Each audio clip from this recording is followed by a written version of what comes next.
श्रीरूपं साग्रजातं सहगण रघुनाथं तं सजीवं सात्वितं हरिजन कृष्ण चैतन्य देवं श्रीराधा कृष्ण पादान सहगण ललिता श्री विशाखान् विताच नमो विष्णुपादाय कृष्णपृष्ठाय श्रीमति भक्ति स्वामिन् इति नमस्ते सरस्वती देवी गौरवाणी निर्विशेषा शून्यवादी पाश्चात्य देशतारिणी जय श्री कृष्ण चैतन्य प्रभु नित्यानंद श्री अद्वैत गदाधरा श्रीवासादि भक्तवृंद हरे कृष्ण कृष्ण कृष्ण हरे हरे हरे राम राम राम हरे हरे हरे कृष्ण। श्रीला प्रभुपाद ની જય, સર્વને જય શ્રી કૃષ્ણ। हरे कृष्ण माताजी, धन्यवाद माताजी। श्रीला प्रभुपाद ने जय, श्री राधा गोविंद ने प्रणाम। हरे कृष्ण सर्वेने। तो आज આપણે શરૂ કરશું શ્રીમદ ભગવદ ગીતાનો 7મો અધ્યાય, જેનું નામ છે જ્ઞાન વિજ્ઞાન યોગ। આમાં ભગવાન શ્રી કૃષ્ણ આપણને સંપૂર્ણ જ્ઞાન આપશે, અને એ જ્ઞાન આપશે એ આપણને કેવી રીતે આ ભૌતિક દુનિયાનું સર્જન થયેલું છે, કેવી રીતે મનુષ્ય અથવા જીવો બની પ્રકૃતિ બનેલી છે, અને કેવી રીતે જીવો એના સંસર્ગમાં આવીને કેવી રીતે ત્રિગુણી માયાના હેઠળ આવી જાય છે। પછી ભગવાન શ્રી કૃષ્ણ આપણને સમજાવશે કે કયા 4 પ્રકારના માણસો છે જે મારા શરણે લેતા નથી અથવા મારી ભક્તિ નથી કરતા, અને કયા 4 પ્રકારના મનુષ્ય છે કે જે મારી શરણાગતિ લે છે, મારામાં વિશ્વાસ ધરાવે છે અને મારી ભક્તિ કરે છે। તો આ રીતે આપણે જોશું। તો સૌથી પહેલા શ્લોકમાં ભગવાન શ્રી કૃષ્ણ સામેથી કહે છે, આમાં કોઈ અર્જુનના પ્રશ્ન દ્વારા નથી શરૂ થતો, પણ ભગવાન શ્રી કૃષ્ણ કહે છે કે પૂર્ણ પુરુષોત્તમ પરમેશ્વર બોલ્યા, હે પૃથા પુત્ર, હવે સાંભળ કે કેવી રીતે મારી ભાવનાથી પૂર્ણ રહી અને મનમાં મારામાં અનુરક્ત કરીને યોગાભ્યાસ કરતો રહી મને સંપૂર્ણપણે સંદેહ રહી થઈ જાણી શકીશ। હવે આ ભગવાન શ્રી કૃષ્ણ શું કામે કહે છે? કારણ કે આપણે જોયું ગઈકાલના અધ્યાયમાં 6થા અધ્યાયમાં જે આપણે 47મો શ્લોક હતો, એમાં ભગવાન શ્રી કૃષ્ણ આપણને જણાવે છે કે કેવી રીતે મારી ભક્તિ કરવી, કેવી રીતે સદૈવ મારું ચિંતન કરવું અને કેવી રીતે મારી ભાવનામાં પ્રવૃત્ત રહેવું। આ રીતે ભગવાન શ્રી કૃષ્ણ જ્યારે આખો અષ્ટાંગ યોગ સમજાવીને પછી કહે છે કે મારો જે પ્રિય ભક્ત છે એ આવી રીતે મારી સાથે જોડાયેલો હોય છે। તો એ સમજાવવા આગળ વધારવા માટે ભગવાન શ્રી કૃષ્ણ હવે આ 7મા અધ્યાયમાં આપણે કોઈ પણ માણસની શું કામે આપણે ભક્તિ કરીએ, આપણને કઈ ખબર પડે કે ભાઈ આ માણસ પાસે આટલું વર્ચસ્વ છે અથવા આ માણસ આટલું પાવરફુલ છે, આ માણસ સર્વત્ર છે, આ માણસ સૌથી મહાન છે, ત્યારે આપણે જઈને આપણે એની ભક્તિમાં આપણે પ્રવૃત્ત થઈએ। તો જે પ્રમાણે ભગવાન શ્રી કૃષ્ણ 6થા અધ્યાયમાં 47મા શ્લોકમાં કહે છે કે આ મારી રીતે જે મારો ભક્ત હોય છે હંમેશા સદૈવ મારું ચિંતન કરે છે, મારું પારાયણ કરે છે અને મારા રીતે કન્ટિન્યુઅસલી મારા મનમાં એ રીતે પોતાનું સ્મરણ કરતો રહે છે। તો હવે કોઈ શું કામે કરે? તો હવે એ સમજાવવા માટે ભગવાન શ્રી કૃષ્ણ આ 7મા અધ્યાયમાં જ્ઞાન વિજ્ઞાન યોગમાં આ બધી ચીજ આપણને ક્લિયર કરે છે કે પોતે ભગવાન શ્રી કૃષ્ણ કેવી રીતે સર્વવ્યાપક છે, કેવી રીતે એમણે સૃષ્ટિનું સર્જન કરેલું છે, કેવી રીતે બધી ચીજોના પોતે ધારણ કરતા છે, પોષણ કરતા છે, કેવી રીતે સરસ રીતે આ બધી ચીજોને નિયામક તરીકે પોતે જાળવી રાખેલી છે। એટલે કે પોતે પોતાના શક્તિઓનું ભગવાન શ્રી કૃષ્ણ આ અધ્યાયમાં વર્ણન કરે છે। હવે કોઈ પણ માણસની આવી રીતે બધી શક્તિઓ જાણી જઈએ ત્યારે જ આપણે ભગવાન ભગવાનની ભક્તિમાં પ્રવૃત્ત થઈએ. એટલા માટે ભગવાન શ્રી કૃષ્ણ કહે છે કે તું મારામાં અનુરક્ત થઈને યોગાભ્યાસ કરતો રહી મને સંપૂર્ણપણે સંદેહ રહિત થઈ જાણી શકીશ. એટલે કે આ રીતે ભગવાન શ્રી કૃષ્ણ આ અધ્યાયમાં ભગવાન વિશે, એટલે કે જે આપણે જાણ્યા હતા કે 5 ઇમ્પોર્ટન્ટ ટોપિક છે. સૌથી પહેલું ભગવાન જે છે એટલે ભગવાન વિશે આપણને આ અધ્યાયમાં જ્ઞાન મળશે. સાથે સાથે આપણને પ્રકૃતિ વિશે બી જ્ઞાન મળશે આ અધ્યાયમાં. અને એવી જ રીતે સાથે સાથે ભગવાન શ્રી કૃષ્ણ આપણને જણાવશે કે કોણ કોણ લોકો પ્રવૃત્ત થાય છે ભક્તિમાં અને કોણ લોકો નથી પ્રવૃત્ત થતા. એટલા માટે આ બધી ચીજ ભગવાન શ્રી કૃષ્ણ અર્જુનને કહે છે હવે ધ્યાનથી સાંભળ. પછી બીજા શ્લોકમાં આપણે જોઈએ ભગવાન શ્રી કૃષ્ણ આગળ જણાવે છે, હવે તને પૂર્ણ રૂપે ઇન્દ્રિય ગમ્ય તથા દિવ્ય એમ બંને જ્ઞાન વિશે કહીશ. આ જાણ્યા પછી તારે જાણવા યોગ્ય કશું બાકી જ રહેશે નહીં. એટલે કે ભગવાન શ્રી કૃષ્ણ કહે છે એકદમ સર્વોત્તમ જ્ઞાન હું તને અત્યારે પ્રદાન કરવા જઈ રહ્યો છું. અને એ જ્ઞાન એટલું સરસ છે કે તને તારી ઇન્દ્રિયોને પણ ગમશે. અને એ દિવ્ય જ્ઞાન બી છે. કારણ કે શું કામ એ દિવ્ય જ્ઞાન છે? તો કે ભગવાન વિશેનું જ્ઞાન છે. ભગવાન પોતે જણાવે છે કે આ સૃષ્ટિનું એમણે સર્જન કેવી રીતે કરેલું છે. અને આ સૃષ્ટિમાં જે બધા અલગ અલગ ટાઈપના 84 લાખના જીવો છે એમાં કઈ શક્તિ દ્વારા એ બધા જીવો જીવિત છે. આ બધું જ્ઞાનને આપણે દિવ્ય જ્ઞાન તરીકે છે. અને એ ભગવાન શ્રી કૃષ્ણ પોતે ડિસ્ક્લોઝ કરવા જઈ રહ્યા છે આ અધ્યાયમાં. અને એ રીતે ભગવાન શ્રી કૃષ્ણ કહે છે કે આને જાણ્યા પછી તારે બીજું કાંઈ જાણવાની જરૂર રહેશે નહીં.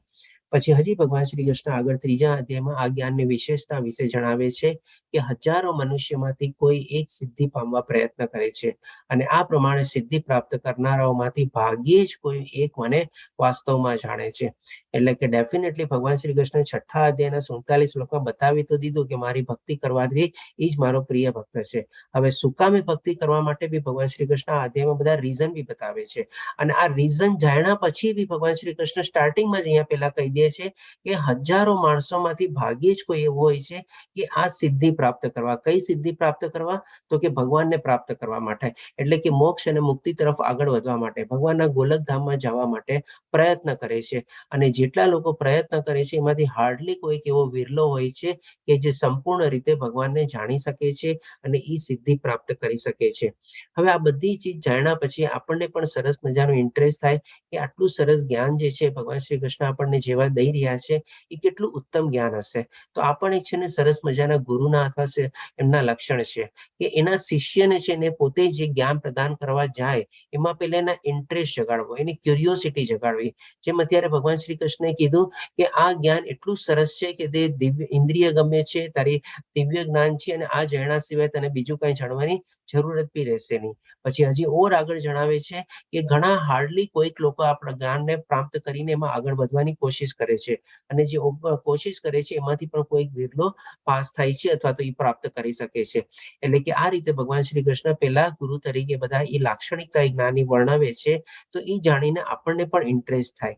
જેમ આપણે અહીંયા જાણ્યું કે હે એટલું સરસ જ્ઞાન છે કે આપણને એ જાણ્યા સિવાય કંઈ જાણવાની કોશિશ જ નહીં કરવી પડે, આપણે બધું જ જાણી લેશું. અને માની લો એનો સક્સેસ રેશિયો તો પાસ રેશિયો બી આટલો ઓછો છે તો ચાલ ને હું બી જ્ઞાન જાણું, હું બી જ્ઞાન જાણીને જ્ઞાનમાં પ્રવૃત્ત થાવ. એટલે કે શું સામેવાળાને ઇન્ટરેસ્ટ જગાડવાનો, ક્યુરિયોસિટી જગાડવાની કે ભી ચાલો આટલું સરસ અને ઉત્તમ જ્ઞાન છે, જે દિવ્ય જ્ઞાન છે, હું પણ પ્રાપ્ત કરું ને એના પછી એ માર્ગમાં હું પણ ચાલવાની કોશિશ કરું. અને જેમ ભલે સક્સેસ રેશિયો ઓછો છે, સફળતાના પ્રયાસો આપણે કહીએ છીએ તેમ છતાં બી ઓછી સફળતા મળે છે, પણ પ્રયાસ કરવામાં શું વાંધો છે? તો એવી જ રીતે ભગવાન શ્રી કૃષ્ણ અર્જુનના મનમાં આપણને ઇન્ટરેસ્ટ અથવા ક્યુરિયોસિટી જગાડે છે, જે ઇનડાયરેક્ટલી આપણા માટે છે. તો હવે પછીના શ્લોકમાંથી ભગવાન શ્રી કૃષ્ણ કેવી રીતે આ સૃષ્ટિનું અને બધાનું સર્જન કર્યું એ આરંભે છે. પહેલા આપણે એ જે દિવ્ય જ્ઞાન છે જેનું અધ્યાયનું નામ છે જ્ઞાન વિજ્ઞાન યોગ. વિજ્ઞાન એટલે કે વિશેષ રૂપી જ્ઞાન, એટલે કે પ્રેક્ટિકલી ભગવાન શ્રી કૃષ્ણ આપણને આમાં સમજાવશે કે પોતે ક્યાં ક્યાં એની કેવી રીતે મોજૂદ છે આ સૃષ્ટિમાં, અને આ સૃષ્ટિના ધારણ કરતા અને પોષણ કરતા કેવી રીતે છે. આ બધું ચીજ આપણને પ્રેક્ટિકલી ભગવાન શ્રી કૃષ્ણ આ અધ્યાયમાં સમજાવશે. એટલા જ માટે આનું જ્ઞાન વિજ્ઞાન યોગ તરીકે આપણે જાણીએ છીએ. તો હવે પછી ભગવાન શ્રી કૃષ્ણ એ જ્ઞાન વિશે જણાવવાનું શરૂ કરે છે ચોથા શ્લોકથી. તો સૌ પ્રથમ કહે છે કે પૃથ્વી, જળ, અગ્નિ, વાયુ, આકાશ, આ 5 ચીજ છે જે 5 ચીજને આપણે જોઈ શકીએ છીએ. ભલે સંપૂર્ણ માત્રામાં જોઈ નથી શકતા, પણ અલ્પ માત્રામાં બી ક્યારેક ક્યારેક આપણે પૂરી રીતે જોઈ શકીએ છીએ. એટલે કે સૌ પ્રથમ આપણે પૃથ્વી. હવે જે આ 5 ચીજ જે છે એમાં જેમ આપણે એક એક નીચે ઉતરતા ક્રમમાં જાશું ને, એવી રીતે આપણી ઇન્દ્રિયોની અનુભૂતિ છે ને એમાં ઓછી થતી જશે. સૌ પ્રથમ પહેલા આપણે પૃથ્વીને શું છે, આપણે 5 ઇન્દ્રિયોથી આપણે એને જોઈ શકીએ, સાંભળી શકીએ, મહેસૂસ કરી શકીએ, ચાખી શકીએ, અડી શકીએ, બધું થઈ શકે. પૃથ્વીને આપણે જોઈ શકીએ છીએ. પૃથ્વી ઉપર આપણે ટક ટક કરીએ તો આપણને અવાજ બી આવે છે. એમાં પૃથ્વીને આપણે ચાખી બી શકીએ છીએ. એમાં પૃથ્વીનો અંશ આપણા શરીરની અંદર બી હોય છે. આપણે પછી આપણે પૃથ્વીને આપણે શું છે, સ્પર્શ બી કરી શકીએ છીએ આપણે. અને હજી આપણે પૃથ્વીને આપણે સુગંધ બી આવે છે. એટલે કે આ જ અધ્યાયમાં ભગવાન શ્રી કૃષ્ણ કહે છે એ પૃથ્વીને અથવા જે માટીની સુગંધ છે, સુગંધ પણ હું પોતે છું. એટલે કે 5 ઇન્દ્રિયોના કનેક્ટ દ્વારા આપણે પૃથ્વીને આપણે જાણી શકીએ છીએ. પછી આપણે આવીએ જળ ઉપર. તો જળ ઉપર આપણી 5 ઇન્દ્રિયોની બદલે 4 ઇન્દ્રિયો આપણી કનેક્ટ થાય છે એની સાથે. જળમાં શું થાય છે, એકદમ શુદ્ધ અને જે પ્યોર જળ હોય એનો કોઈ આપણે કહીએ કે ભાઈ કેવી રીતે શું છે કે એમાં સ્મેલ નથી હોતી, એમાં સુગંધ નથી હોતી. એટલે કે ખાલી આપણે પાણીને જોઈ શકીએ છીએ, આપણે પાણીને પી શકીએ છીએ, પાણીને આપણે સ્પર્શ કરી શકીએ છીએ, પાણીનો આપણા ધોધનો અવાજ બી આપણે સાંભળી શકીએ છીએ. સરસ મજાનું પાણીનું મોટું ઝરણું જાતું હોય તો કેવો આમ આપણને ધોધનો અવાજ આવતો હોય છે. પણ પાણીને આપણે સ્મેલ કરીએ તો આપણને કોઈ એમાં સુગંધ આવતી નથી ઓરિજિનલ અથવા પ્યોર પાણીમાં. પછી માની લો દૂષિત પાણી હોય, કોઈ ગટરનું પાણી હોય તો આપણને ગટરની સ્મેલ આવે. ગુલાબ જળનું પાણી હોય, જેમાં ગુલાબ નાખેલું હોય, એનું જળ નાખેલું હોય તો આપણને ગુલાબ જળની સ્મેલ આવે. પણ ઓરિજિનલ આપણે શુદ્ધ પ્યોર જળની કોઈ સ્મેલ હોતી નથી. પછી આવે છે અગ્નિ. અગ્નિમાં આપણે ફક્ત 3 ઇન્દ્રિયો દ્વારા જ આપણે એને કનેક્ટ કરી શકીએ છીએ. અગ્નિને આપણે જોઈ શકીએ છીએ, અગ્નિને આપણે સૂંઘી શકીએ છીએ. કેવી રીતે સૂંઘી શકીએ છીએ, તો ક્યાંય બી આગ લાગેલી હોય તો આપણને સ્મેલ આવે છે. જો તો ક્યાંક બળવાની સ્મેલ આવતી લાગે છે, એ બળવાની સ્મેલથી આપણે તરત પારખી જઈએ છીએ કે ક્યાંક આગ લાગેલી છે અથવા ક્યાંક આપણે અગ્નિ પ્રગટેલી છે. અને ત્રીજું આપણે કે ભાઈ અગ્નિનો તાપ હોય છે, કે આપણને અગ્નિ જ્યાં બી હોય, આપણે મોટી અગ્નિ હોય તો એનો તાપ વધારે લાગે છે, નાની અગ્નિ હોય તો તાપ ઓછો લાગે છે. પણ બાકી 2 ઇન્દ્રિયો એમાં આપણે સ્પર્શથી આપણે કનેક્ટ નથી કરી શકતા. અગ્નિને આપણે ચાખી નથી શકતા, અગ્નિને આપણે એનો કોઈ અવાજ બી આપણને સંભળાતો નથી. પછી આવે છે વાયુ. તો વાયુમાં પણ ખાલી આપણી 2 ઇન્દ્રિય જ કનેક્ટ થઈ શકે છે. વાયુમાં કેવી રીતે 2 ઇન્દ્રિય આપણી કનેક્ટ થાય છે, તો કે ભાઈ વાયુ જ્યારે આપણે એને આપણે ચામડી દ્વારા આપણે સ્પર્શી કરી શકીએ છીએ. કે ભાઈ માની લો આપણે ગરમીમાં આપણે લૂનો પવન જાતો હોય તો આપણે કેમ કહીએ છીએ, એકદમ લૂ લાગે છે, કેવો ગરમ પવન છે. અને માની લો ઠંડીમાં આપણે સરસ મજાનું શીતળ પવન હોય તો આપણે કેવું સરસ કે ઠંડો પવન છે એકદમ. એટલે કે પવનને આપણે ખાલી સ્પર્શ કરી શકીએ છીએ. અને પછી બીજું શું છે, પવનને આપણે જોઈ નથી શકતા, પવનને આપણે સૂંઘી નથી શકતા, એટલે વાયુને આપણે સૂંઘી નથી શકતા. અલગ અલગ પ્રકારની સ્મેલ આવે છે, બરાબર છે, પણ એ તો જેવી જેની આગની ને એવી કઈ હોય એ આપણને એની સ્મેલ આવે છે. બાકી કોઈ વાયુની પોતાની કોઈ સ્મેલ હોતી નથી. અને વાયુને બીજી રીતે આપણે બીજી ઇન્દ્રિયમાં શું કનેક્ટ કરી શકીએ છીએ આપણે, તો કઈ કહેશે, કઈ બીજી ઇન્દ્રિયમાં કનેક્ટ થાય છે આપણે વાયુ સાથે? એક આપણે કીધું ત્વચા, કે એટલે ગરમ ઠંડીનો આપણને મહેસૂસ થાય છે. બીજી કઈ ઇન્દ્રિય? હરે કૃષ્ણ. આ તો બહુ કોમન સવાલ છે, કોઈ પણ જવાબ આપી શકશે. વાયુને જોઈ નથી શકતા આપણે, પછી ચાખી નથી શકતા, 2 તો બાદ થઈ ગઈ. એક આપણે સ્પર્શ કરી શકીએ છીએ, ગરમ ઠંડીનો પકડી નથી શકતા. એટલે એ તો પણ આપણને શું છે, આપણે આપણી ત્વચાને તો પણ મહેસૂસ થાય છે ને ગરમ અથવા ઠંડો પવન. આપણી જે 5 ઇન્દ્રિયો છે એ પ્રમાણે આંખ દ્વારા જોઈ નથી શકતા, બરાબર છે. પવનને આપણે ચાખી નથી શકતા, એ પણ બરાબર છે. પવનની કોઈ સુગંધ નથી, પણ બરાબર છે. એટલે ખાલી પવનનો અવાજ અને ત્વચા, હા બરાબર, 2 જ ચીજ આપણે કનેક્ટ કરી શકીએ છીએ વાયુ સાથે. ક્યાંય પણ વાયુ આપણે ચાલતો હોય, આપણે નથી કહેતા કેવો સુસવાટા મારતો પવન ચાલે છે, જો એવો પવનની આપણે સ્પીડ બી હોય છે. અને એટલે આપણે સ્પીડ દ્વારા બી આપણે ઘણી કેટલો મોટો અવાજ આવે છે ને બધું, એટલે એના આપણે ઈ સાંભળી શકીએ છીએ. અથવા તો અને એ પ્રમાણે આપણે ટચ અથવા ગરમ અથવા ઠંડો આપણે મહેસૂસ કરી શકીએ છીએ. અને આકાશ દ્વારા આપણી એક જ ઇન્દ્રિય કનેક્ટ થાય છે, એટલે કે આકાશ એટલે કે ખમ. જો આકાશ ન હોય તો આપણે જે અત્યારે બોલીએ છીએ, આપણો શબ્દ જે છે એમાંથી પાસ ન થઈ શકે, અને એકબીજા તરફ આપણે શબ્દ બી આપણે પહોંચાડી ન શકીએ. અને એ રીતે આપણે, એટલે કે ખાલી ખમ તરીકે આપણને, તમે કહેશો કે ભાઈ આકાશને આપણે જોઈ તો શકીએ છીએ, પણ આપણે આકાશને સંપૂર્ણ રીતે જોઈ નથી શકતા. કોઈ બી ચીજને આપણે જોયેલી ક્યારે કહેવાય, જ્યારે તમે એનો શેપ ડિટરમાઇન કરી શકો, અથવા એને સંપૂર્ણ રીતે તમે જોયેલી હોય ત્યારે તમે કે આ ગોળ ચીજ છે, ચોરસ ચીજ છે, લંબગોળ છે, અથવા આવી રીતે આ શેપની છે, ત્યારે આપણને આકાશ તો શું છે બધી જગ્યાએ છવાયેલું છે. એનો શેપ, ઓરિજિનલ શેપ શું છે આપણને પોતાને ખબર નથી. એટલે કે આપણે અલ્પ માત્રામાં એને જોઈ શકીએ છીએ, પણ મેઇનલી આપણે આકાશ યુઝ થાય છે આપણા શબ્દ અથવા ધ્વનિને પાસ કરવા માટે, આપણે ખમ. એટલે કે આ 5 ચીજ વ્યક્ત રૂપમાં છે. પછી અવ્યક્ત રૂપમાં આપણે 3 ચીજ આવે છે કે મન, બુદ્ધિ અને અહંકાર, જે આપણે નો કોઈ ફિઝિકલ એક્ઝિસ્ટન્સ નથી, પણ ડેફિનેટલી ઈચ્છે આપણી અંદર મન છે, આપણી અંદર બુદ્ધિ છે, આપણી અંદર બ્રેઇનની અંદર બુદ્ધિ હોય છે. બ્રેઇનનું ફિઝિકલ એક્ઝિસ્ટન્સ છે, પણ બુદ્ધિનું કોઈ ફિઝિકલ એક્ઝિસ્ટન્સ છે નહીં. અને અહંકાર એટલે કે આપણો ઈગો. એટલે કે આ 3 ચીજ અવ્યક્ત રૂપમાં છે. એટલે કે 5 વ્યક્ત રૂપમાં અને 3 અવ્યક્ત રૂપમાં. ઈ ભગવાન કહે છે કે એ 8 મારી વિભૂતિના ભૌતિક છે. બધાને મ્યુટ કરી દઉં છું, પ્લીઝ પોતાને મ્યુટ રાખજો. તો આ ભગવાન શ્રી કૃષ્ણ પોતાની શક્તિઓ અલગ અલગ રીતે વર્ણવે છે આ અધ્યાયમાં. અને આ સૌ પ્રથમ પહેલા ભગવાન શ્રી કૃષ્ણ ભૌતિક શક્તિઓ વિશે કહે છે. આપણે જ્યારે લેવલ 2 માં જાશું ત્યારે આપણને ભગવાનની જે 3 શક્તિઓ છે, એટલે કે શું કેવી, બાહ્ય શક્તિ, આંતરિક શક્તિ અને આપણે મધ્યસ્થ શક્તિ, એ 3 ટાઈપની શક્તિ, અથવા તો આપણે આંતરિક શક્તિ, અથવા તો બીજી રીતે આપણે ભૌતિક શક્તિ, અથવા પરાશક્તિ અને અપરાશક્તિ રખશે. એટલે કે આવી રીતે આપણે ડિફરન્શિએટ કરી શકીએ. 3 પ્રકારની શક્તિઓ છે ભગવાનની. તો સૌ પ્રથમ ભગવાન શ્રી કૃષ્ણ આપણને બાહ્ય શક્તિ વિશે કહે છે, એટલે કે ભૌતિક શક્તિઓ વિશે આપણને જણાવે છે. આના દ્વારા ભગવાન શ્રી કૃષ્ણ કહે છે આપણે સૃષ્ટિનું સર્જન થયેલું છે.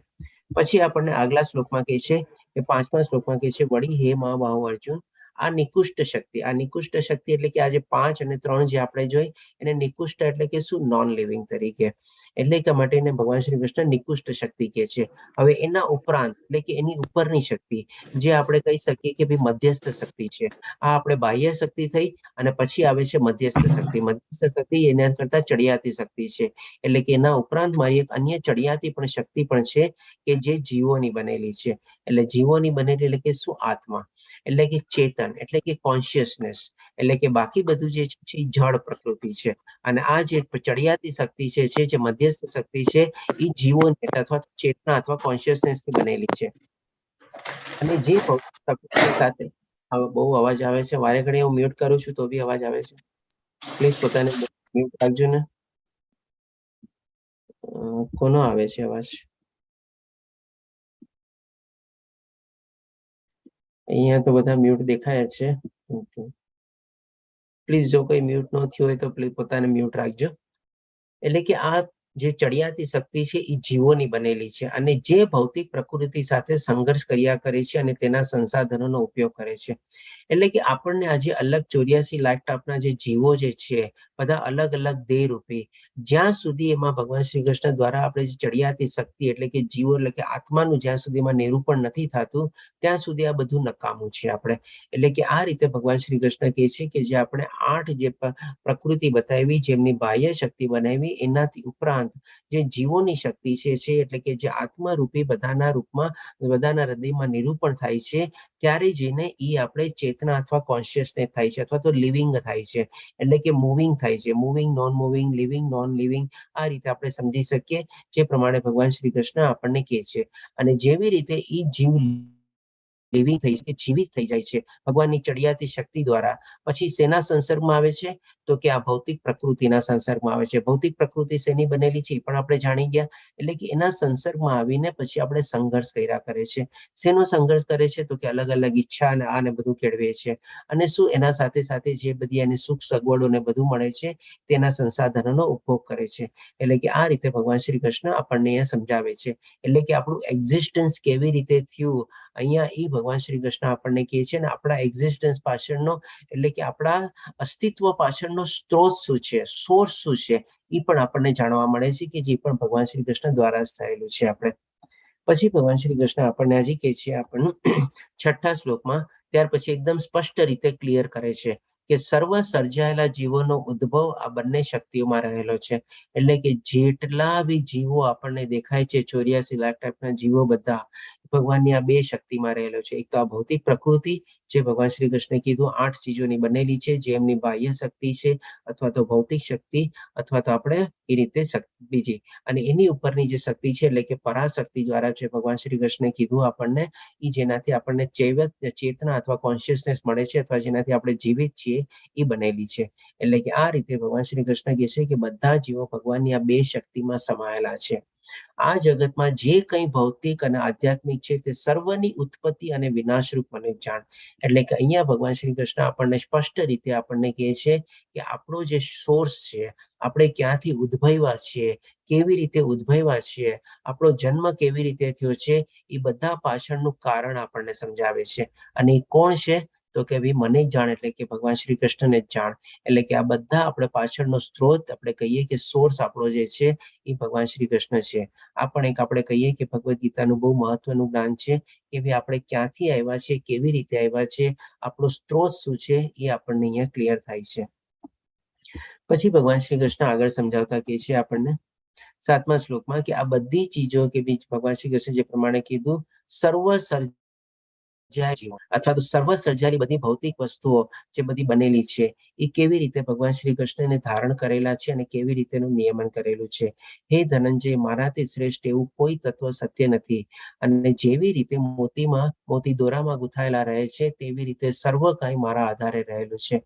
એટલે કે આ ભૌતિક દુનિયામાં આપણને જે ચીજ વસ્તુઓ દેખાય છે, જેટલા જીવો દેખાય છે, જે બધું આપણને દેખાય છે, એ બધાનો ધારણ કરતા કોણ છે?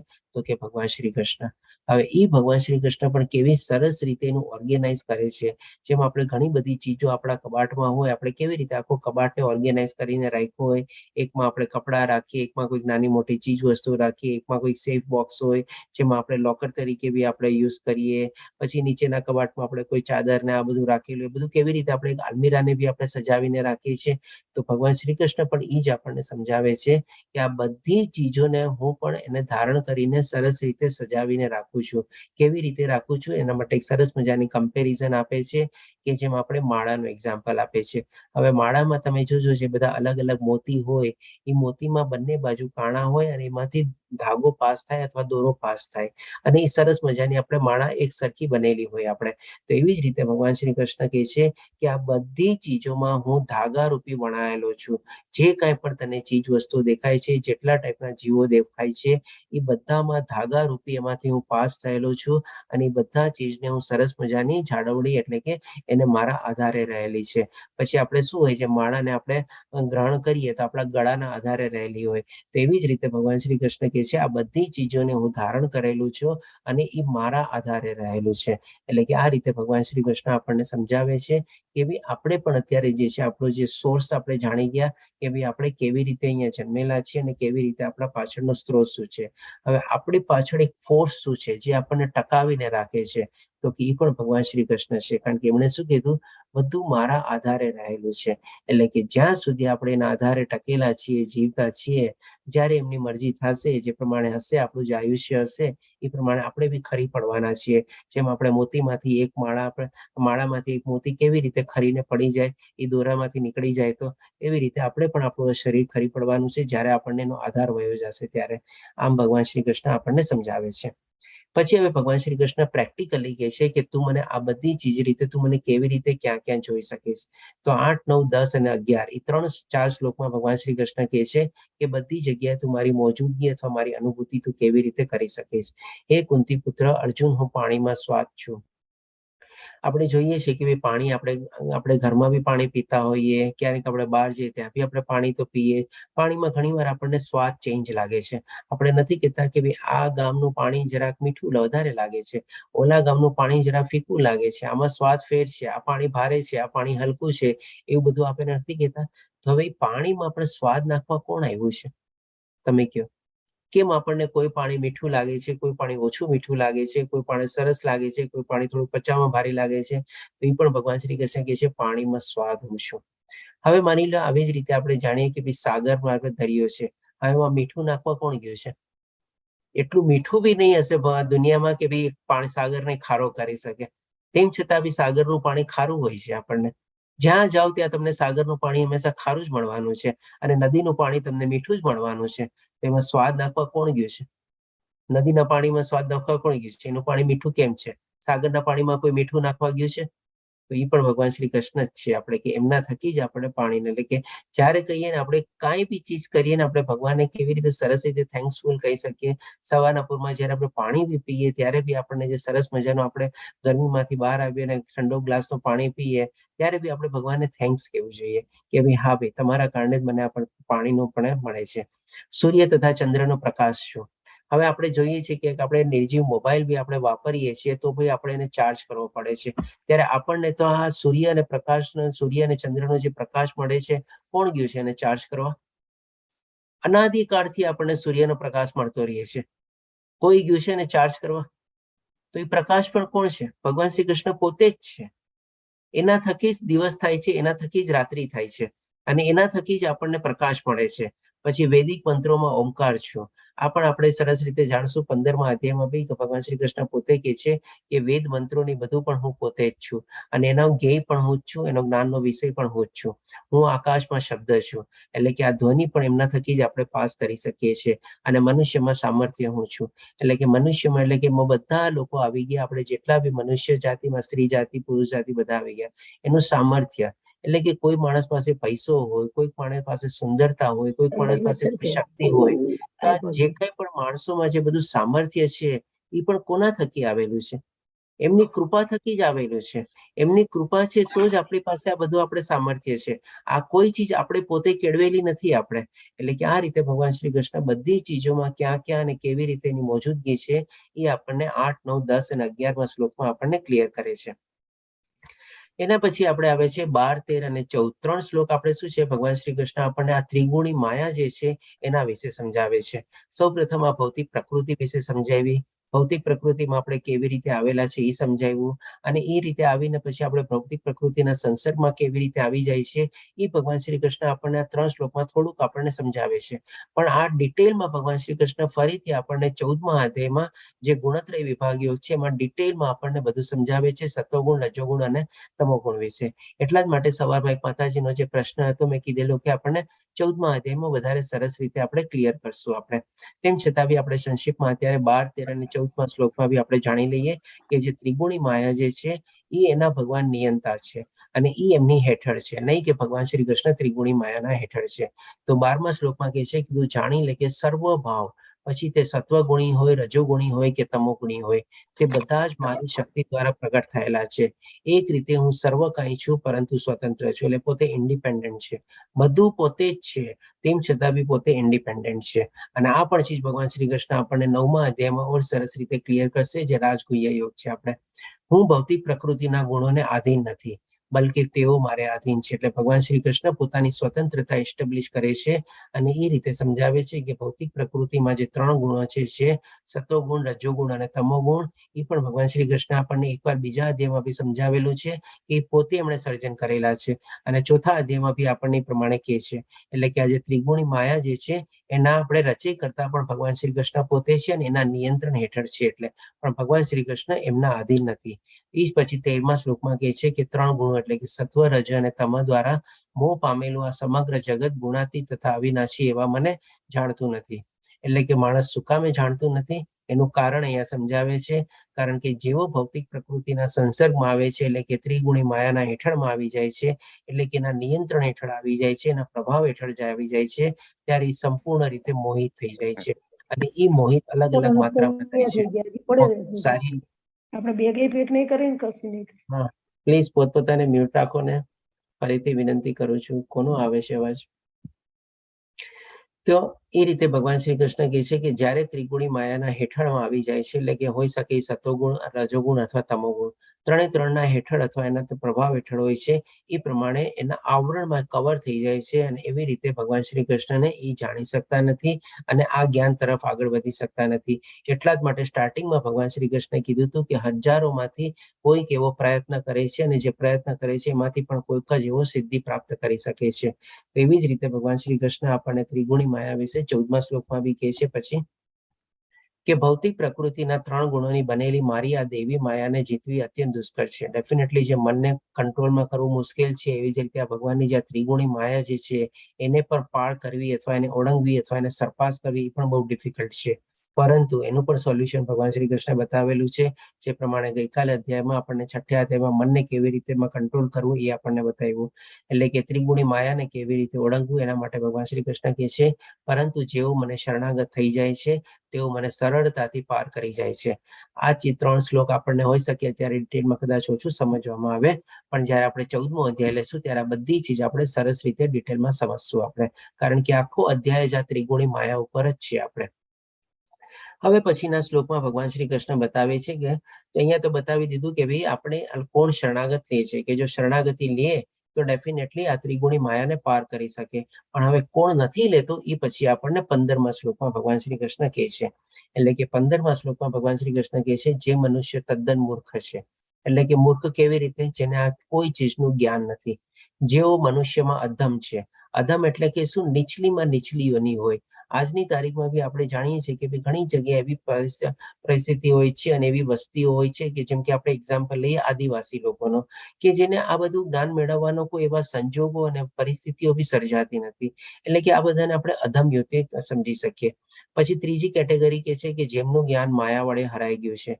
એટલે કે માની લો થોડું ઘણું તો જ્ઞાન હતું, પણ હવે જેમ આપણે 6ઠ્ઠા એમાં જાણી પ્રગતિ કર્યા પછી બી વિચલિત થાય, એવી જ રીતે માની લો જ્ઞાન મેળવ્યા પછી બી ભૌતિક માયામાં પાછો ફસાઈ જાય અને એ ભૌતિક માયામાં ફસાવાના કારણે એનું જ્ઞાન હરાઈ જાય, એટલે કે વયું જાય અથવા તો ભૂલી જાય ભગવાનને. અને પછી ચોથી કેટેગરી કે છે, અને જેવો અસુર અને નાસ્તિક પ્રકૃતિ ધરાવનારા છે. તો ડેફિનેટલી આ પણ આપણે 16મા અધ્યાયમાં જયારે દૈવાસુર વિભાગ યોગ લેશું એમાં ભગવાન શ્રી કૃષ્ણ આપણને અસુરી પ્રકૃતિ વિશે બહુ સરસ રીતે ડિટેલમાં સમજાવે છે. 4થી લઈને 18મા શ્લોક સુધી આપણને કે અસુરો લોકોની કેવી મનસ્થિતિ હોય છે, કેવું વિચારે છે, કેવી પ્રક્રિયામાં એ લોકો પ્રવૃત્ત હોય છે અને કેવી એની દશા થાય છે. એટલે કે આ રીતે જે અસુર લોકો હોય છે એ લોકો પણ ભગવાનનું શરણાગતિ લેતા નથી અને ભગવાનનો આશ્રય લેતા નથી. એટલે કે આવી રીતે ભગવાન શ્રી કૃષ્ણ 4 કેટેગરી વર્ણવે છે અને પછી કહે છે, એવા દુષ્ટો મારું શરણ ગ્રહણ કરતા નથી. કઈ 4 કેટેગરી હવે આપણે સમજી ગયા? એક મૂર્ખ, બીજું આપણે લોએસ્ટ ટુ લોએસ્ટ કેટેગરીમાં જે આપણે મનુષ્ય જીવન જીવતા હોઈએ, ત્રીજું જેને ગણે થોડું ઘણું જ્ઞાન છે પણ એ જ્ઞાન બી આસ્તે આસ્તે લુપ્ત થઈ ગયું છે અથવા હરાઈ ગયું છે. શેના કારણે? તો કે મોહ માયામાં આકર્ષિત થઈ ગયો છે. અને ચોથું કે ભાઈ અસુરી લોકો. આ 4 લોકો ભગવાનની શરણાગતિ લેતા નથી અને ભગવાનને પૂછતા નથી. હવે પછીના શ્લોકમાં ભગવાન શ્રી કૃષ્ણ આપણને બતાવશે કે ક્યાં 4 પ્રકારના મનુષ્ય જે છે, જે મારામાં શ્રદ્ધા અને આસ્થા ધરાવે છે અને મારી પૂજા કરે છે અથવા મારી ભક્તિમાં પ્રવૃત્ત થાય છે. તો એ પણ આપણે જાણીએ. 16મા શ્લોકમાં ભગવાન શ્રી કૃષ્ણ કહે છે, હે ભરત શ્રેષ્ઠ, 4 પ્રકારના પુણ્યશાળી, પહેલામાં કીધું દુષ્ટ લોકો અને અહીંયા ભગવાન શ્રી કૃષ્ણ કહે છે પુણ્યશાળી મનુષ્ય મારી ભક્તિમય સેવા કરે છે. સૌ પ્રથમ આવે દુઃખી. આપણે સૌ જાણીએ છીએ કે જયારે આપણા ઉપર જયારે દુઃખ આવી પડે, સૌથી પહેલી દોટ આપણે ભગવાન શ્રી કૃષ્ણની મૂકીએ. એટલે કે ભગવાનને તરત યાદ કરી, હે ભગવાન, મેં કોનું બગાડ્યું હતું? મારી સાથે જ કેમ આમ થયું? મેં તો કઈ કર્યું નથી તોય કેમ આમ થયું? એટલે કે તરત એક કમ્પ્લેનિંગ મોડમાં આપણને ઉપર ડિફિકલ્ટ અથવા પ્રોબ્લેમ આવ્યો હોય એટલે કે કમ્પ્લેનના મોડમાં પણ આપણે ભગવાન પાસે જઈએ તો છીએ. એટલે કે આવી રીતે પણ આપણે ભગવાનને એ લોકો યાદ કરે છે આપણે. અને એમાં જયારે આ કોરોના કાળ આવ્યો, ઘણા લોકોએ પોતાના જીવનનો ધ્યેય અથવા જીવનનો માર્ગ થોડો ઘણો બદલી નાખ્યો છે અને ભગવાનની પાછળ દોટ મૂકી છે આપણે. પછી અર્થાર્થી, એટલે કે અર્થાર્થી એટલે કે શું? મતલબી લોકો, સ્વાર્થી લોકો, કે હંમેશા ભગવાન પાસે કંઈક ને કંઈક ભિખારીની જેમ છે ને માગવા જ જતા હોય. હે ભગવાન, મારી આ ઈચ્છા પૂર્ણ કરી દે. હે ભગવાન, મને આ નોકરી અપાવી દે. હે ભગવાન, મને આ ઓર્ડર અપાવી દે. હે ભગવાન, મને આમ પ્રોફિટ કરાવી દે. હે ભગવાન, મને આ પાત્ર મેળવાવી દે. એ રીતે કંઈક ને કંઈક ઈચ્છા લઈને જાય અને એ ઈચ્છા પ્રાપ્ત કરવા માટે ભગવાનને પણ લાલચ સુતા આપે. હે ભગવાન, જો મારી આ ઈચ્છા પૂરી થશે ને તો હું આટલા નાળિયેર વધેરીશ. ભગવાન શું એના નાળિયેર માટે ભૂખ્યા છે આપણે? એટલે કે ભગવાન સાથે પણ એક સોદો કરે, ભગવાન સાથે પણ બિઝનેસ કરે. અને એવી રીતે એ લોકો અર્થાર્થી લોકો પણ ચાલો એ ભાવે બી જાય તો છે ભગવાન પાસે. ભગવાન કહેશે કે ચાલો ભાઈ, એ ભાવે બી આવ્યો તો છે મારી પાસે. એટલે કે અર્થાર્થી અથવા મતલબી અથવા સ્વાર્થી લોકો જે પોતાની કંઈક ને કંઈક ઈચ્છા પૂરી કરવા માટે ભગવાન પાસે જાય છે. પછી જિજ્ઞાસુ એટલે કે ક્યુરિયોસ, એટલે કે જેને શું છે, આ બધું જ્ઞાન પોતાની આત્મ જિજ્ઞાસા ઉભી થઈ છે અને એ જ સાચું છે ને આપણે કહી શકીએ જે ભગવાનની શરણાગતિ નહીં લઈ શકે. કે ભાઈ હું કોણ છું, હું ક્યાંથી આવ્યો છું, એની સાથે મારો સંબંધ શું છે, મારે અહીંયા આવીને શું કરવાનું છે, મારા જીવનનું લક્ષ્ય શું છે, મારે ત્યાં કેવી રીતે પહોંચવાનું છે, હું કેવી રીતે એને પ્રાપ્ત કરું. આ બધી આપણે બ્રહ્મ જિજ્ઞાસા કહેવાય. અને જ્યારે આવી બ્રહ્મ જિજ્ઞાસા આપણા અંતરમાં જાગે ત્યારે આપણે આ જ્ઞાન કેળવવાની અથવા મેળવવાની આપણે કોશિશ કરીએ. જે પ્રમાણે આપણે બધા અત્યારે સરસ રીતે જોડાયેલા છીએ, લેવલ 1 માં જોડાયેલા છે. હજી આપણે ક્યુરિયોસિટી ને બધું વધશે તો આપણે ઓર ડીપ મિનિંગમાં આપણે સમજશું. અત્યારે આપણે એક દિવસમાં એક અધ્યાય કવર કરીએ છીએ, પછી આપણે એક અઠવાડિયામાં એક અધ્યાય કવર કરશું. એટલે કે ત્યારે આપણી જિજ્ઞાસા ઓર વધશે, એટલે લેવલ 2 પાર કરશું. પછી લેવલ 2 પાર કરીને આપણે લેવલ 3 માં આવી જશું. એમાં આપણે ભગવદ્ ગીતાની સાથે સાથે આપણે બીજી 3 ચોપડીઓને બી કવર કરશું. તો એ આપણું બધું બ્રહ્મ જ્ઞાન જે છે આપણું ઓર વધતું જાય. અને જેમ જેમ આપણું જ્ઞાન વધતું જાય એવી રીતે પછી જ્ઞાનને આપણે એપ્લાય કરતા જઈએ. એપ્લાય કરવાનું એટલે કે શું? ભગવાનની ભક્તિમાં પ્રવૃત્ત થવાનું છે. એટલે કે ઈ જિજ્ઞાસુ તરીકે ભગવાન શ્રી કૃષ્ણ ત્રીજી કેટેગરી કે છે. અને ચોથી કેટેગરી એટલે કે જે પરમ સત્યના જ્ઞાનની શોધમાં છે. એટલે કે ઓલરેડી એને આ બધું જ્ઞાન મેળવી લીધેલું છે. પછી પરમ સત્ય એટલે કે હવે આ બધા જ્ઞાનના પ્રતાપે એને ખબર પડી ગઈ છે કે પરમ સત્ય શું છે અને મારે હવે એની પ્રાપ્તિ માટે શું કરવાનું છે. એટલે કે હવે પછી એની શોધમાં લાગી જાય છે, એની ખોજ કરવા લાગી જાય છે કે મારે હવે એને પ્રાપ્ત કરીને જ રહેવું છે. એટલે કે આવી રીતે ભગવાન શ્રી કૃષ્ણ 4 પ્રકારના વર્ણવે છે મનુષ્ય, જે લોકો ભગવાનની શરણાગતિ લે છે અથવા તો ભગવાનની ભક્તિમય સેવામાં પ્રવૃત્ત થાય છે. પછી ભગવાન શ્રી કૃષ્ણ આપણે જોઈએ કે ભાઈ અહીંયા અલગ અલગ ફોટા આપેલા છે. આપણે આમાં જાણશું કે આપણે ડેફિનેટલી આપણે ઓલી 4 કેટેગરીને આપણે ઇગ્નોર કરીએ છીએ, કારણ કે આપણે અત્યારે સરસ મજાની આપણે એવી રીતે આધ્યાત્મિક જર્નીમાં આગળ વધીએ છીએ તો આપણે એ 4 કેટેગરી ઉપર આપણે રહેશું કે જે લોકો ભગવાનની શરણાગતિ અને ભગવાનની ભક્તિમાં લાગે છે. તો જેમ કે અહીંયા પહેલો ફોટો છે, આ શેના કેવી રીતે લાગેલા છે? આપણે ભગવાનની ભક્તિ કરે છે. એક હાથી છે, એનો પગ જગતના મોઢામાં છે, ભગવાનને યાદ કરે છે. ભલે પ્રાણી છે પણ આપણે આની અલગ સ્ટોરી છે પાછી ગજેન્દ્ર મહારાજની. પણ અત્યારે એપરન્ટલી ફોટાથી આપણને શું લાગે? હવે આમાં આપણે બધાએ જવાબ આપવાનો છે. મને પોતાને અનમ્યુટ કરી શકો છો અને ચેટ બોક્સમાં લખી બી શકો છો. પહેલી કેટેગરી કયા કેટેગરીમાં આવે 4 કેટેગરીમાંથી? દુઃખમાં છે, સહાયતા માટે ભગવાનને યાદ કરે છે. એક્ઝેક્ટલી બરોબર, એકદમ દુઃખમાં છે એટલે એ ભગવાનને યાદ કરે છે કે મારું તમે મને મદદ આવો. પછી આ બીજો ફોટો શેનો છે? આપણે દ્રૌપદી વસ્ત્રાહરણ, દ્રૌપદી ચીર, વસ્ત્રાહરણ. ઈ કયા ભાવમાં ભગવાનને યાદ કરે છે? એના ચીર પૂરવા માટેની હેલ્પ કરે. એટલે હા, એટલે 4 કેટેગરીમાંથી કઈ કેટેગરીની છે અત્યારે? કેવી રીતે ભગવાનને યાદ કરે છે? ડેફિનેટલી એવી દુઃખમાં હતી, એવી તકલીફમાં હતી, એટલા માટે ભગવાનને મદદ માટે પુકારે છે. એટલે કે દુઃખી અથવા તકલીફ વાળી કેટેગરી જ આપણે મૂકી શકીએ. પછી હવે હા,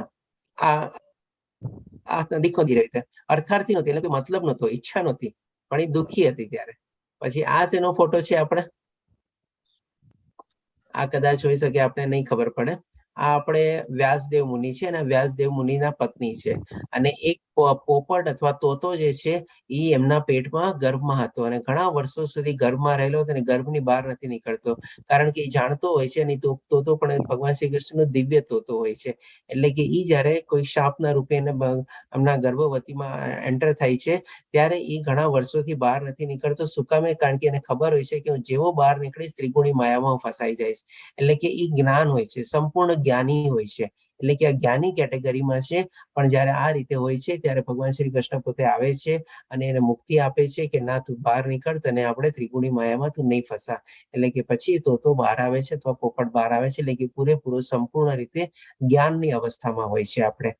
પછી આ જે છે એ શેનો કે આપણે આ ફોટામાં આમાં પરીક્ષિત મહારાજ છે. આપણે કોઈ કહેશે એ કઈ કેટેગરીમાં આવે? આપણે ફોટો નથી દેખાતું. ફોટો નથી દેખાતો આપને? કેમ? પરીક્ષિત મહારાજ બેઠા છે, આપણે અહીંયા સુખદેવ ગોસ્વામી છે. એ જ્ઞાનની શોધમાં છે, હું કોણ છું, ક્યાંથી હા, આવ્યો છું. જ્ઞાનની શોધમાં છે, કારણ કે ક્યુરિયોસિટી છે. કારણ કે એને ખબર પડી ગઈ હતી કે 7 દિવસમાં મારું મૃત્યુ થવાનું છે, તો હવે મારે ભગવાનને કેવી રીતે પ્રાપ્ત કરવા, એટલા માટે પછી જ્ઞાનની શોધમાં સુખદેવ ગોસ્વામી પાસેથી સંપૂર્ણ જ્ઞાન મેળવે છે. આ આપણે શું કોણ છે? કોનો ફોટો છે? આપણે ધ્રુવ મહારાજ. ધ્રુવ મહારાજ. તો ધ્રુવ મહારાજ કઈ કેટેગરીમાં હતા ત્યારે?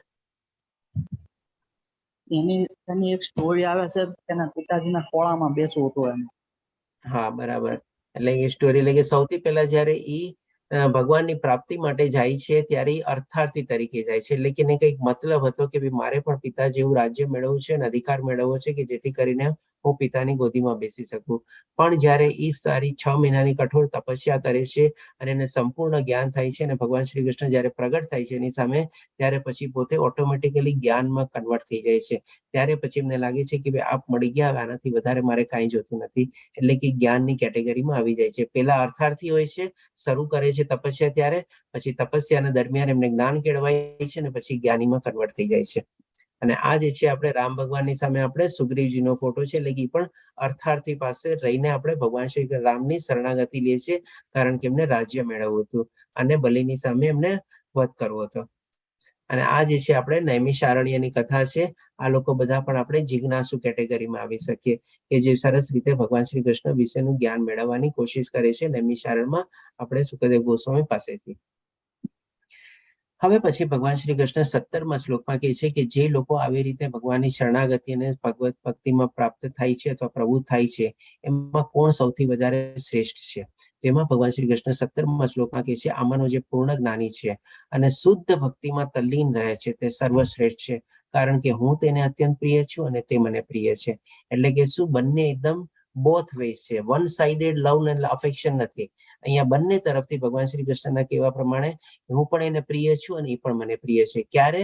તો કે જેને આ સંપૂર્ણ જ્ઞાન પ્રાપ્ત થયેલું છે, દિવ્ય જ્ઞાન પ્રાપ્ત થયેલું છે અને એ જ્ઞાનના ફળ સ્વરૂપે એ ભગવાનની ભક્તિમાં તલ્લીન થાય છે અથવા ભગવાનની ભક્તિમાં પ્રવૃત્ત થાય છે, ત્યારે એ ભગવાનનો શ્રેષ્ઠ ભક્ત બની શકે અને એ રીતે ભગવાનને પ્રિય બની શકે, આમ ભગવાન શ્રી કૃષ્ણ કહે છે.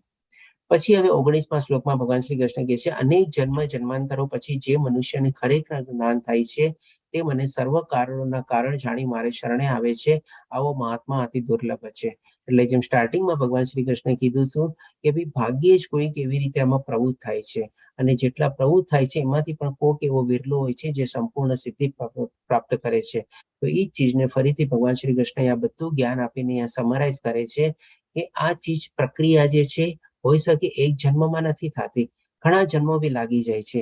એટલા જ માટે કહે છે કે અનેક જન્મો જન્માંતરો પછી મનુષ્યને જ્યારે સંપૂર્ણ રીતે ખરેખરું જ્ઞાન થાય છે, એટલે કે આ બધું જ્ઞાન જે બ્રહ્મ જ્ઞાન છે, જે બ્રહ્મ જિજ્ઞાસા છે, દિવ્ય જ્ઞાન મેળવવાની, અને એ જ્ઞાન પ્રાપ્ત કરીને બધું ભગવાન શ્રી કૃષ્ણને બધા કારણોના કારણ, એટલે કે બધાની પાછળ બધાનો સ્ત્રોત તરીકે એમને જાણી લે છે અને એવી રીતે પોતે જીવે છે અને શરણાગતિ લે છે, તો ભગવાન શ્રી કૃષ્ણ કહે છે આવો મહાત્મા અતિ દુર્લભ હોય છે અને એ જ ભગવાન શ્રી કૃષ્ણને પ્રાપ્ત કરી શકે છે.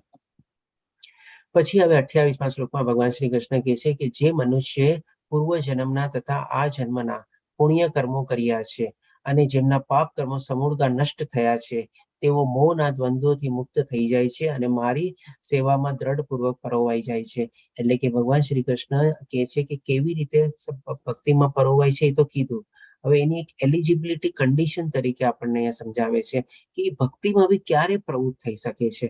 માની લો એને જ્ઞાન ને બધું તો મેળવી લીધું, હવે જ્ઞાન મેળવ્યા પછી બી એ જ્ઞાનને એપ્લાય કરવામાં અથવા તો એના એપ્લિકેશન પાર્ટમાં બી, એટલે જે ભગવાનની ભક્તિમાં પરોવવાનું છે એમાં પણ એને શું વિઘ્ન રૂપને બધું આવી શકે છે અથવા તો શું કામે પરોવાઈ નથી શકતો, જેથી ભગવાન શ્રી કૃષ્ણ કહે છે કે આ બહુ કઠિન રસ્તો છે અને ભાગ્યે જ એ રીતે મને પ્રાપ્ત કરી શકે છે. તો એ શું વાંધો આવે છે એ પણ ભગવાન શ્રી કૃષ્ણ અહીંયા સ્પષ્ટ કરે છે કે જેણે આ જન્મના અને પૂર્વ જન્મના પુણ્ય કર્મો ભેગા કર્યા હોય ત્યાં, એટલે કે બધા એકોમ્યુલેટેડ થયા હોય ત્યારે, અને સાથે સાથે જેમના પાપ કર્મો સમૂળગા નષ્ટ થઈ ગયા છે, એટલે કે જે કાંઈ પણ એને આ જન્મમાં કે પૂર્વ જન્મમાં કાંઈ પણ પાપ કર્યા હશે એ પૂરેપૂરા સંપૂર્ણ રીતે એને ફળ સ્વરૂપે ભોગવી લીધેલા છે, અથવા તો ભગવાનની શરણાગતિ લીધેલા છે અને ભગવાનની કૃપા થઈ હોય અને ભગવાન એને બધાના પાપ કર્મોમાંથી એને મુક્ત કર્યો હોય અથવા તો એ રીતે એના ઓછા થઈ ગયા હોય, ત્યારે જઈને એ મોહના દ્વંદ્વોથી મુક્ત થાય છે.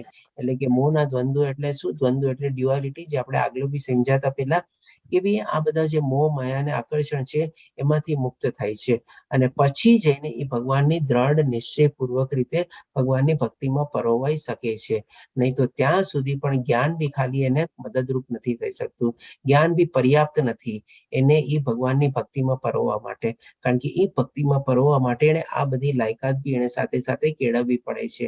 ડેફિનેટલી એના પુણ્ય કર્મો બી હોવા હોવા જોઈએ અને પાપ કર્મો બી નષ્ટ થયેલા હોવા જોઈએ, અથવા તો ભગવાનની શરણાગતિ એમણે મેળવેલી હોય તો.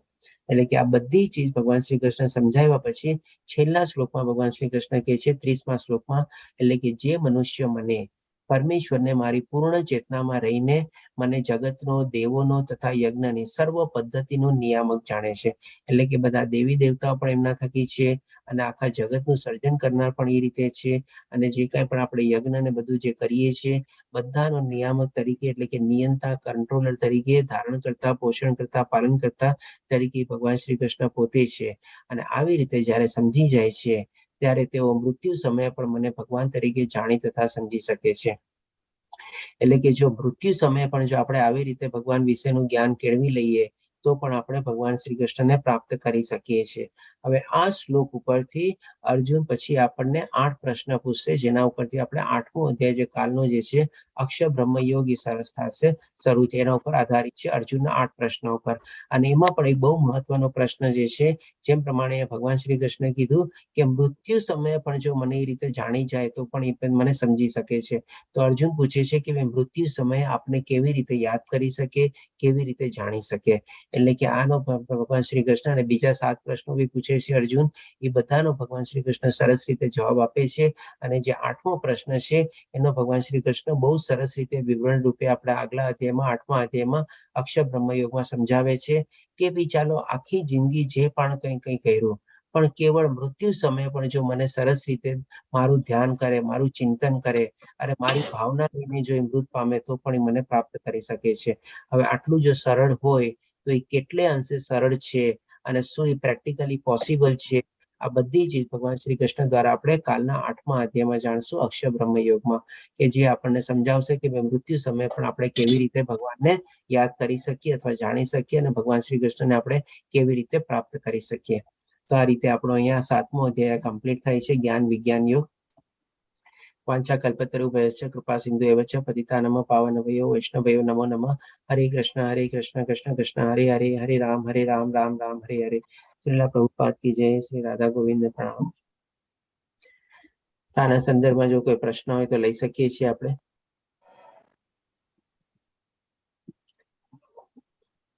હરે કૃષ્ણ. કોઈ પ્રશ્ન કોઈનો?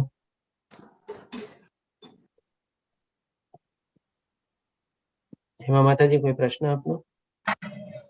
એટલું સરસ તમે સમજાવ્યું ને આપે કે કોઈ વ્યવસ્થા રહેતો જ નથી, બધી શંકા મટી ગઈ છે. ધન્યવાદ માતાજી, હરી કૃપા છે.